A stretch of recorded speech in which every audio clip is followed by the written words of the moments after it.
a mountain of the metal is going to come out of the river. And when that happens, we are not allowed to touch that gold. But did the Prophet not say, sallallahu alayhi wa sallam, did he not say, اتقوا فراسة المؤمن فإنه ينظر بنور الله? Fear the firasa, the wisdom based on internal, intuitive, spiritual insight of the believer, because when he sees with more than a PhD from USM. He sees with the nur of Allah. And if he is seeing with the nur of Allah, will new knowledge not come? And so we say the mountain is not an actual mountain. The word mountain symbolizes a very large quantity. And we say the gold is going to come out of the river has already come. It's not the metal, but it is something that's going to come out from under the river, which will function as gold. And therefore it is oil.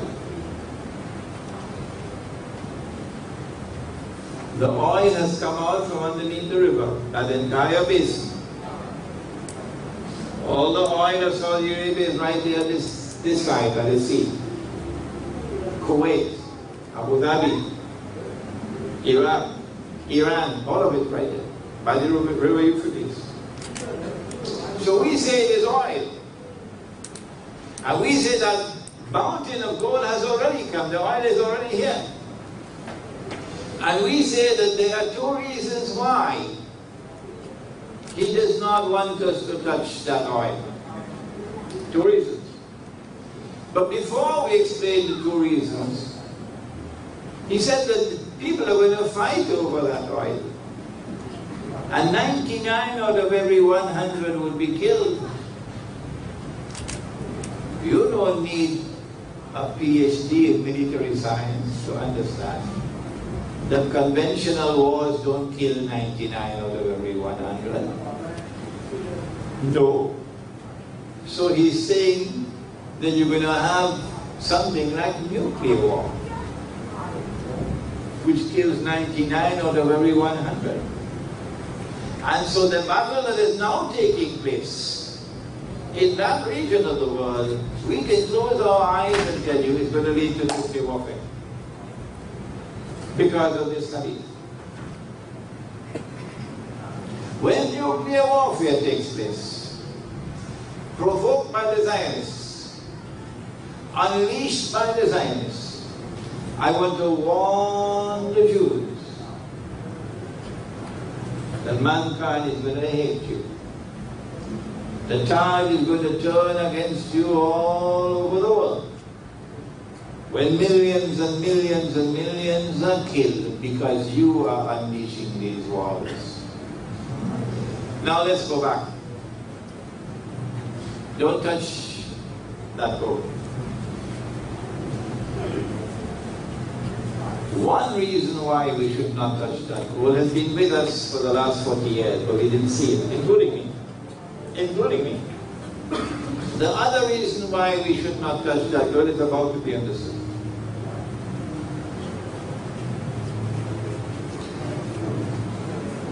They don't teach the subject in the Darul Uloom.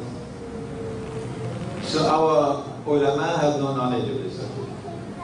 International monetary economics. In 1944, at Bretton Woods, the Zionists were able to pull off a magnificent victory in the creation of a new international monetary system, in which only one paper money, only one, would function as a check that you can cash. A paper note is like a check.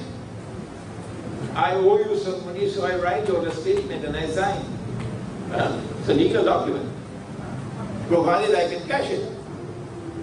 It's valid, it's halal. So the US dollar was chosen. And the US dollar was convertible into gold at $35 for 1 ounce. International law required the United States to change US dollars to gold, $35 an ounce. The problem was only governments could change. People could not. So that was 99% haram, 41% halal. But nobody went to Uncle Sam to change the dollars for gold. Until in 1971, I think it was Britain that did it, or France, one or the other. And the United States knew that the game was up.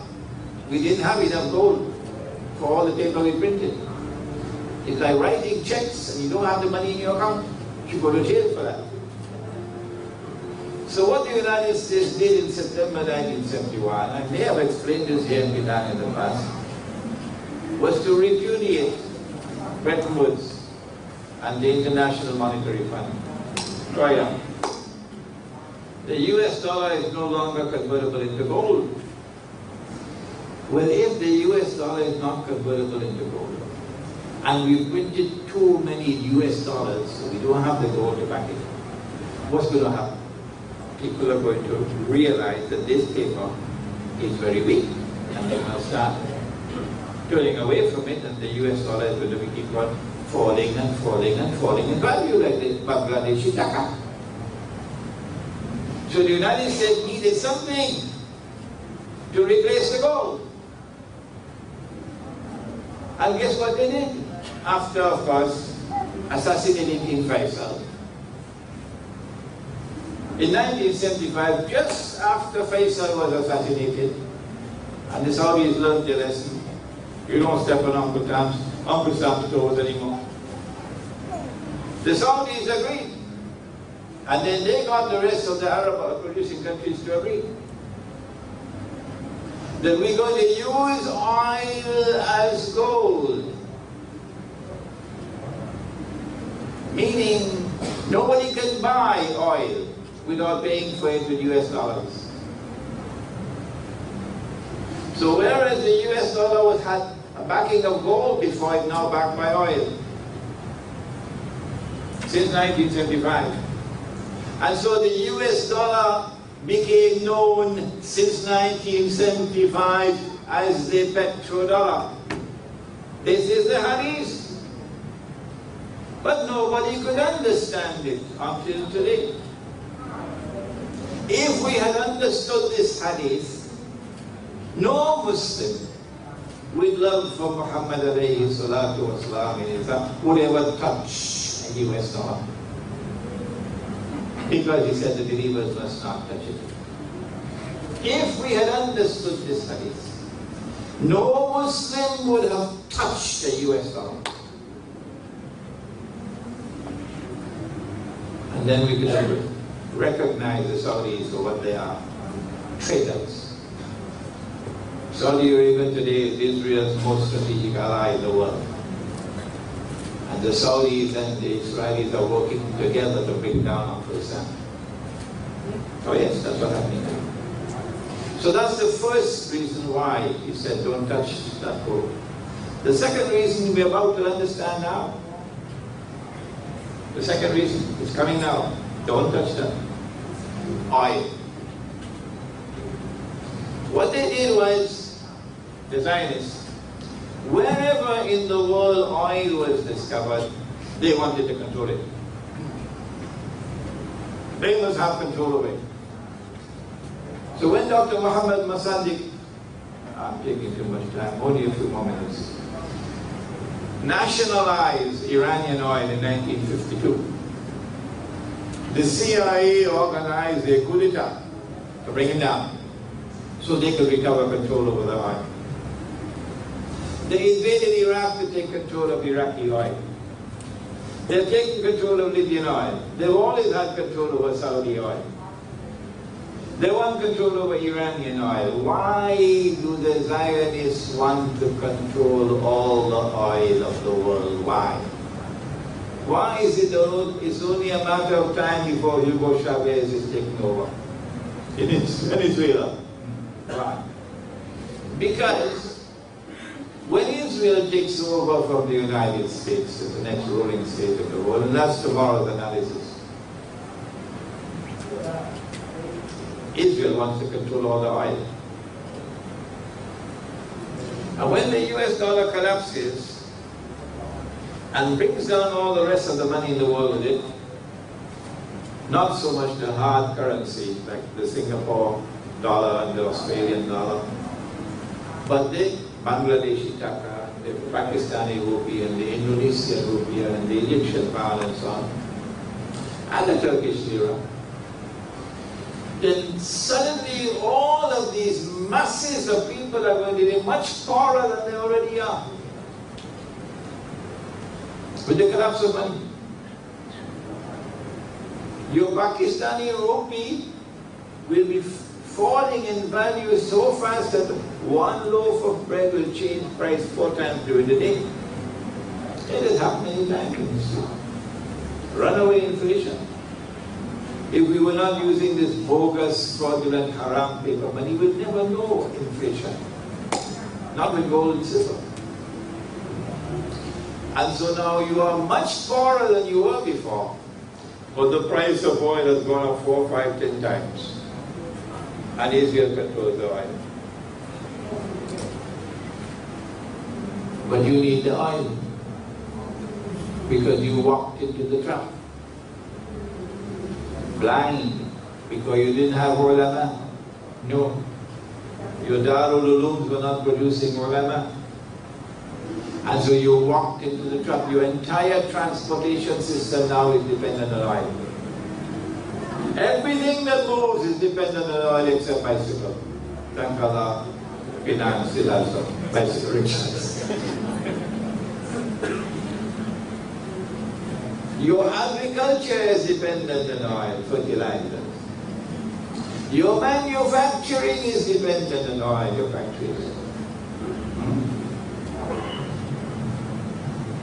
So if you don't have oil, you're going to have riots. If you do not have oil, you're going to have riots. You don't have the money to buy the oil. Beyond your reach. Well, then what are you going to do? You're trapped. You're going to have to bow down and worship Dajjal. That's the price you'll have to pay. When you bow down and worship Dajjal, then you will extend diplomatic recognition to Israel. And you'll have an Israeli diplomatic embassy in Kuala Lumpur. And the Israeli ambassador will be sitting very comfortably in Kuala Lumpur eating satay. Oh yes, that's why he said, don't touch the boat. We are now trapped and there is no way out. And the reason why we are trapped and there is no way out is because we didn't have ulama who could understand the world of politics and the world of economics.